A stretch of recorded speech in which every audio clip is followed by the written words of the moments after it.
மக்களே, அக்கா ஃபேஸ் பேக்குக்கு மட்டும் அப்டேட் கொடுத்துருக்குறீங்க. இந்த பாத் பவுடர் குளியல் பொடி என்னக்கா ஆச்சு? நிறைய பேர் கேட்டுகிட்டே இருக்கிறீங்க.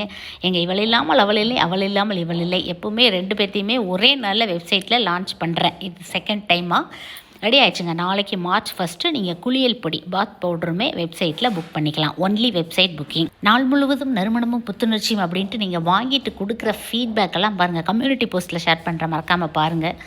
இதுக்கெல்லாம் மெயின் கதாநாயகி இந்த தெவலை. நார்மலாகவே இந்த இலைகளை பறித்து அப்படியே ஃபேஸில் அப்படியே தேய்ச்சி விட்டுன்னு வச்சுக்கோங்களேன், நாள் ஃபுல்லாக அப்படியே ஃப்ரெஷ்ஷாக இருக்கிற மாதிரி இருக்கும். அடுத்து மேனியில் இருக்கிற குப்பையெல்லாம் எடுக்கிற குப்பை மேனி. இந்த செடியில் எங்கே பார்த்தாலும் விட்டுறாதீங்க, பொறிச்சு கலெக்ட் பண்ணி வைங்க. குளியல் பொடி தயாரிக்கிறதுக்கு உதவும். அடுத்து மாசிப்பத்திரி. இது கூட நிறைய இன்க்ரீடியன்ட்ஸ் இருக்குது. முன்னாடி ஷார்ட்ஸ்லாம் நிறையா நீங்கள் பார்த்துருக்கலாம். மறக்காமல் நாளைக்கு மார்ச் 1 வெப்சைட்டில் மட்டும் ஆர்டர் எடுக்கிறேன். வெப்சைட்டில் புக் பண்ணிக்கிங்க. அட்ரஸ், பின்கோடு, மொபைல் நம்பர்லாம் கிளியராக கொடுங்க. அவசரப்படாமல் புக் பண்ணுங்கள். Stay healthy.